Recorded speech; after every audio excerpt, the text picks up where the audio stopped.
आज की प्रेस वार्ता और सभी हमारे पत्रकार साथियों का स्वागत है, अभिनंदन है। प्रेस वार्ता में विराजमान हमारे पीएनए से लोकप्रिय विधायक अमित सिंह जी, पचपदरा से लोकप्रिय विधायक माननीय अरुण जी, जिला कलेक्टर महोदय, एसपी साहब और सभी अधिकारीगण। भारतीय जनता पार्टी की सरकार बने राजस्थान में 2 वर्ष हुए और 2 वर्ष के इस कार्यकाल में माननीय मुख्यमंत्री जी के नेतृत्व में, माननीय प्रधानमंत्री जी के नेतृत्व में भारतीय जनता पार्टी की सरकार ने अभूतपूर्व उपलब्धि हासिल की है। समाज के अंतिम छोर पे जो व्यक्ति बैठा है, उनके उत्थान के लिए सरकार ने बहुत सारी योजनाएं बनाई है, जिसका लाभ समाज के अंतिम छोर पे व्यक्ति पर बैठा है उनको मिल रहा है। साथ ही साथ में किसानों के सशक्तिकरण के लिए, महिलाओं के सशक्तिकरण के लिए, युवाओं के सशक्तिकरण के लिए और गरीब उत्थान के लिए सरकार ने इस 2 साल के कार्यकाल में अभूतपूर्व काम किए है। साथ ही साथ में सभी क्षेत्रों में, चाहे वो शिक्षा हो, चिकित्सा हो, सड़कें हो, पशुपालन हो, डेयरी सेक्टर हो या एग्रीकल्चर हो, सभी क्षेत्रों में सरकार ने अभूतपूर्व काम किए। आज अपन बात करें तो सरकार, भारतीय जनता पार्टी की सरकार के 2 साल के कार्यकाल की उपलब्धियां कांग्रेस के 5 साल के कार्यकाल से भी ज्यादा है।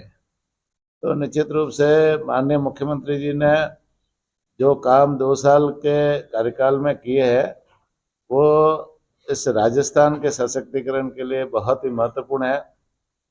आज युवाओं को रोजगार देने की बात करें तो निश्चित रूप से पिछली सरकार ने युवाओं को रोजगार देने के लिए जो प्रयास ही नहीं किए, कई बार 17 से 18 बार भर्तियां पिछली सरकार ने निकाली, लेकिन उसमें से 15 बार भर्तियों में पेपर लीक हो गए।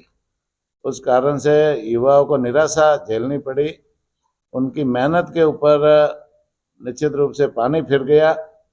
लेकिन हमारी सरकार आने के बाद में हमने लगातार जैसे परीक्षाएं भी करवाई और जीरो टॉलरेंस की नीति पर चलते हुए हमने युवाओं को नौकरियां भी दी। आज अभी तक हमने विभिन्न कार्यक्रमों के माध्यम से नियुक्ति पत्रियां देते हुए 90 से 92 हजार की नियुक्ति युवाओं को हमने सरकारी नौकरियां देने का काम किया है। 1,50,000 के आसपास अभी पाइपलाइन में है। अगले साल का कैलेंडर भी जारी हो गया। तो हमारी जो घोषणा है कि हम 5 साल में 4 लाख युवाओं को सरकारी नौकरियां देंगे। साथ ही साथ में प्राइवेट सेक्टर में भी युवाओं को बहुत सारी नौकरियां देंगे और उसमें भी हमने राइजिंग राजस्थान का कार्यक्रम पहले साल में ही कराया। सरकारें हमेशा सरकार का जो अंतिम साल का कार्यकाल होता है उसमें राइजिंग राजस्थान कराती है और वो धरातल पर उनका कार्यक्रम उतरता नहीं, जिससे न तो ज़्यादा उद्योग धंधे लगते हैं, न युवाओं को प्राइवेट सेक्टर में नौकरियां लगती है। लेकिन हमारे दूरदर्शी सोच के मुख्यमंत्री जी माननीय भजन लाल जी ने इसको पहले ही साल में राइजिंग राजस्थान का कार्यक्रम कराया और 35 लाख करोड़ रुपए के MOU उसमें हुए, जिसमें सभी सेक्टर में, सौर ऊर्जा के क्षेत्र में, पवन ऊर्जा के क्षेत्र में, खनन के क्षेत्र में, पर्यटन के क्षेत्र में, डेयरी सेक्टर में, पशुपालन में, शिक्षा में, चिकित्सा में, हर क्षेत्र में MOU हुए। MOU होने के बाद में हमने 1 साल में उसे क्रियान्वित करने के लिए अलग से विभाग भी खोला, एकल खिड़की भी खोली और उसमें से 7 लाख करोड़ रुपए के MOU हमने अभी तक 1 साल में धरातल पे भी उतार दिए। बाकी भी बहुत जल्दी हमको धरातल पर उतारने की प्रक्रिया चालू है। पिछली बार हमने घोषणा माननीय मुख्यमंत्री जी ने की थी कि हम हर साल प्रवासी दिवस मनाएंगे, और 10 दिसंबर को इस बार भी प्रवासी दिवस जयपुर में मनाया गया। देश भर के विदेशों में रहने वाले जो राजस्थान के प्रवासी है वो यहाँ आए, और उन्होंने और भी सरकार के साथ में एमओयू किए, और यहाँ आकर के और भी ज़्यादा उद्योग धंधे लगाने और राजस्थान में विकास के क्षेत्र में भामाशाह के रूप में भी उन्होंने सहयोग करने की जैसे वह मंशा जताई। तो इस तरह से माननीय मुख्यमंत्री जी के नेतृत्व में ये जो प्राइवेट सेक्टर में जो उद्योगों को आगे बढ़ाने के लिए प्रवासियों को यहाँ ला करके उनको प्रोत्साहन देने के लिए कार्यक्रम किया जाता है। और ये जो उद्योग धंधे अभी लग रहे हैं, तो 5 साल में जो 35 लाख करोड़ के एमओयू हुए, उससे निश्चित रूप से राजस्थान का तो विकास होगा, राजस्थान एक नई ऊंचाइयों तक जाएगा। साथ ही साथ में यहाँ प्राइवेट सेक्टर में जो नौकरियां है, युवाओं को बहुत सारी नौकरियां भी, लाखों युवाओं को नौकरियां मिलेगी। तो ये निश्चित रूप से हमारी सरकार की एक बहुत बड़ी उपलब्धि है। जिस तरीके से जो विकास रथ यात्रा जो ये उद्देश्य क्या है, और जैसे है कि ये कैसे जनसंपर्क करेगा और किस प्रकार से कितनी टीमें इसमें काम करेगी और कब तक चलेगा? विकास यात्रा, ये जो रथ है ये पूरे राजस्थान में हर विधानसभा में, राजस्थान में 200 विधानसभा है, और 200 विधानसभा में 200 रथ ने तैयार किए है। और हर विधानसभा में ये गांव गांव जाएंगे।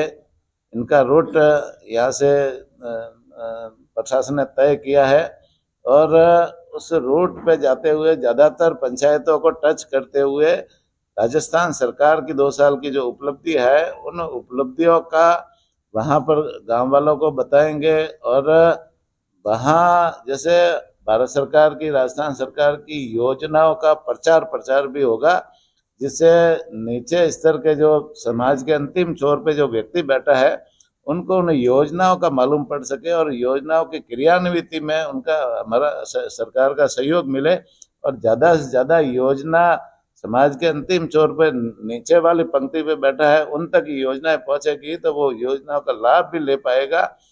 और साथ ही साथ इस जो ये गाड़ी है उसमें एक बॉक्स भी है, जिसमें कोई व्यक्ति अपनी शिकायत भी दर्ज कराना चाहता है, अपनी मांग भी कोई करना चाहता है सरकार से, अपने सुझाव भी सरकार को कोई देना चाहता है, तो वो भी उसमें मांग पत्र भी रख सकता है, शिकायत पत्र भी रख सकता है। और जो उनको जो भी आवेदन करना चाहता है वो उसमें बॉक्स में डाल सकता है, जिसे वो बॉक्स सारे हम जिला स्तर पर उसको लाएंगे, खोलेंगे, उसकी लिस्टेड करेंगे, और लिस्टेड करके जो भी सुझाव है, जनता के सुझाव आएंगे, उसके अनुसार सरकार आगे उसको बजट में भी क्रियान्वित करेगी और लागू करने का भी प्रयास करेगी। तो जनसंपर्क में सुझाव है कैसे किया जाएगा? उनका निस्तारण संबंधित जिला कलेक्टर के माध्यम से होगा, और जो सुझाव राज्य सरकार के संबंध में आएंगे या बजट के संबंध में सुझाव आएंगे, वो हमारे जयपुर तक उसके लिस्टेड करके जयपुर आएंगे, और उसको जो सार्वजनिक हित के है बजट में शामिल करने लायक है, वो निश्चित रूप से बजट में भी हम शामिल करेंगे उसको। सरकार 2 साल का जश्न मनाने की तैयारी में, शहर की दुर्दशा, विधानसभा सिवाना की बात करें या सड़कें टूटी हुई है, अस्पताल में सोनोग्राफी मशीनें साल भर से बंद है, उसकी तरफ ध्यान नहीं गया, और जश्न मनाने के लिए सरकार पूरी तरफ से निश्चित रूप से ये देखो, सरकार के 2 साल की हमारी जो उपलब्धियां है, छोटे मोटे जैसे सड़कें, बरसात ज़्यादा, अतिवृष्टि ज़्यादा हुई है तो सड़क टूटेगी, और उसको भी रिपेयरिंग के काम जैसे अभी चल रहे हैं, सभी जगह पेच रिपेयरिंग के काम चल रहे हैं। इस सड़क टूटी इसका मतलब दूसरे काम नहीं करे, ये नहीं होता, सारे काम करने होते हैं। सड़क टूटी है उसको भी रिपेयरिंग कराएंगे, नई सड़कें भी अभी बजट होगा, और बजट में नई घोषणाएं भी होगी, में नई सड़क भी बनाएंगे, और सोनोग्राफी मशीन की खराब है तो उसको भी ठीक करेंगे। 2 साल से खराब वो खराब कोई है तो उसको भी ठीक करेंगे, लेकिन सरकार के बहुत सारे सभी वर्गों को समाहित करके हमको चलना होता है। एक चीज को लेकर के सरकार नहीं चलती, सरकार सभी चीजों को लेकर के चलती है, इसलिए हमको सर्वांगीण विकास करना है, इस राजस्थान का विकास करना है, सभी विधानसभाओं में विकास के काम करने हैं। लोगों की आर्थिक स्थिति मजबूत कैसे हो, इस दिशा में भी काम करना है। किसान मजबूत कैसे बने, इस दिशा में भी काम करना है। युवाओं को सशक्तिकरण कैसे हो, महिलाओं का सशक्तिकरण कैसे हो, और समाज के अंतिम छोर कैसे मिले, उनको आर्थिक संबल कैसे मिले, ये भी सरकार को करना है। तो इस दिशा में सरकार आगे बढ़ रही है। छोटे मोटे जो काम है, जो रहे, उसको भी यह प्रशासन उसको भी निपटाएगा और निश्चित रूप से उनकी मदद करके उसमें राहत पहुंचाने का काम करेगा। सर बात करें कि पिछले जो कांग्रेस सरकार का कार्यकाल था उस दौरान एक बीमारी आई थी, जिसमें कई पशु जो गोवंश है वो उस लंबी बीमारी का शिकार हुआ था। उसके बावजूद तब भारतीय जनता पार्टी सरकार में नहीं थी और वो है जो सरकार जो कांग्रेस थी उस दौरान उस पर ये हमला भी कर रही थी, उस पर कटाक्ष कर रही थी कि सरकार है जो कांग्रेस की है और ये गोवंश की जो किस प्रकार से उनको है जो एक तरह से उनकी है जो पशुपालकों की मदद नहीं कर रही है, उनको मुआवजा नहीं दिया जा रहा, ना ही गोवंश की है जो इलाज के लिए कोई ऐसा कोई उनके पास कोई है टीकाकरण का प्रावधान। लेकिन अब है जो एक और बीमारी आई है जिसका अभी तक कोई है जो इलाज भी नहीं हो रहा है, अज्ञात बीमारी है जो छोटे से बड़े पशुओं में भी वो वायरल बीमारी फैल रही है। कई पशु हैं जो वो उससे मर रहे हैं, उसमें है जो कई पशु जिनका आजीविका का साधन भी वही पशु है, अब वो मर रहे हैं। तो क्या अभी इस बीमारी का या फिर कोई ऐसा कोई हुआ जिसके लेकर कोई मुआवजा की कोई प्रावधान हो? पिछली सरकार ने जब 2022 में लंपी आई, उससे पहले पूर्व तैयारी नहीं की थी, और उन्होंने जैसे जब लंपी आई तो लाखों की संख्या में गोवंश का जैसे मौतें हुई, तो उनका मुआवजा देने के लिए भी कोई तरह से उनका चिन्हीकरण नहीं किया, उनका सर्वे नहीं किया। जब मौत हो रही थी उस समय नहीं किया, और 6 महीने बाद में घोषणा की कि हम जो लंपी से मरे हैं उनको हम मुआवजा देंगे। अब 6 महीने बाद में न तो वो उनका चिन्हीकरण होगा, न उनका लिस्टेड होगी, इसलिए मुआवजा कैसे देंगे। तो वो मुआवजा जो थोड़े बहुत थे उनको मिला, लेकिन सबको मुआवजा नहीं मिला। अब रही लंपी की बात, तो पिछली सरकार के समय में हॉस्पिटलों में आपने देखा होगा दवाइयाँ भी उपलब्ध पशुओं के इलाज के संबंध में नहीं थी। जो लोग जिस समय इलाज की जरूरत थी, हॉस्पिटल सारे के सारे खाली पड़े थे। पशुपालन के जो है ना, 5 साल में उन्होंने कोई तरह की भर्तियां भी नहीं की, और डॉक्टरों की भर्ती है वो 5 साल तक कोर्ट में अटकी रही। हमने आते ही सबसे पहले तो हॉस्पिटलों की स्थिति सुधारी, सब जगह दवाइयों की उपलब्धता हमने उपलब्ध कराई, छोटे से छोटे सेंटर भी पर्याप्त मात्रा में दवाई उपलब्ध हो, ये हमने कराई। फिर इस बार जैसे लंपी आई, वापस लंपी इस बार आई, हमने लंपी से पहले उनका वैक्सीनेशन करवाया। 2 बार हमने वैक्सीनेशन करवाया। इस साल हमने 1,08,00,000 लंपी का वैक्सीनेशन कराया। फिर जैसे हमने डॉक्टरों की भर्ती कराई, 727 डॉक्टर है जो कोर्ट में अटके हुआ था, वो कानूनी तरीके से सुलझारा कराया, वो डॉक्टरों की भर्ती भी कराई। फिर हमने पशु परिसर की भर्ती कराई, जो 6,433 पशु परिषद की भर्ती कराई। फिर अभी LSA की भर्ती है, वो भी पशुधन सहायक की भर्ती की प्रक्रिया पूरी हो गई हमारी, और अभी मेरे ख्याल से ये 2 वर्ष के कार्यकाल में ही उसको हम नियुक्तियां देंगे। तो हमारे जितने भी सेंटर खाली थे, वो सेंटरों में मानव पावर की कमी के कारण से पशुपालन के क्षेत्र में पशुपालकों को इलाज भी नहीं मिल रहा था और उनको सुविधाएं नहीं मिल रही थी। ये सारी समय समय पर अब दूसरी बीमारी आती है, कहीं कर्रा रोग आता है, कहीं मुंह का खुरप का रोग आता है, कहीं और भी पशुओं में दूसरी तरह की आपरा की बीमारी आती है। उसके लिए पहले से ही जिस समय रोग आता है उनसे 2-3 महीने पहले से ही वैक्सीनेशन कराना होता है। हमने ये पहले से ही वैक्सीनेशन लगातार चालू है, जिससे जो मौत होती है, मौत कम हुई है। पहले मौतें ज़्यादा होती थी, उसका कारण था कि वैक्सीनेशन पहले नहीं होता था, और जन बीमारी आती थी उस समय वैक्सीनेशन कराते थे। लेकिन हम सजग रह करके पहले से ही वैक्सीनेशन करा रहे हैं। अभी जैसे है ना, भर्तियों में भी जैसे बहुत सारी भर्तियां हम और भी आगे करने वाले, डॉक्टरों की भर्तियों के लिए हमने 1100 डॉक्टरों की वैकेंसी अभी निकाल रखी है। अप्रैल में उसकी भी परीक्षा कराएंगे। और एक इलाज के लिए हमने एक योजना नई और शुरू की है, वो है घर घर पशुपालक के घर जाकर के इलाज करने की योजना।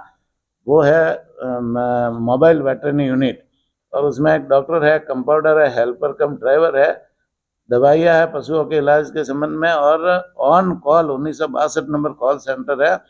ऑन कॉल वो पशुपालक के घर जाकर के इलाज करने का काम करती है। ये पहली बार ये योजना हमने शुरू की और इसका लाभ पशुपालक के घर जाकर के मिल रहा है।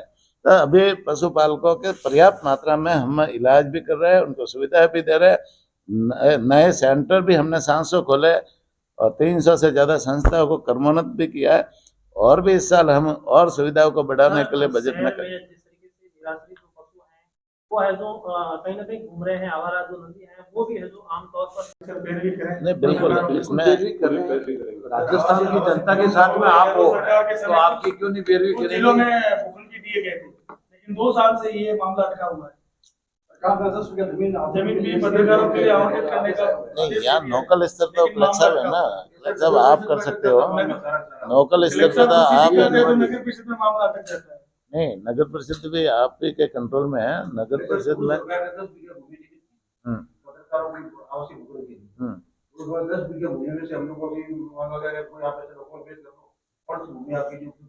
हम्म, क्या होगा? सारे डॉक्यूमेंट पेश कर दिए वो वहाँ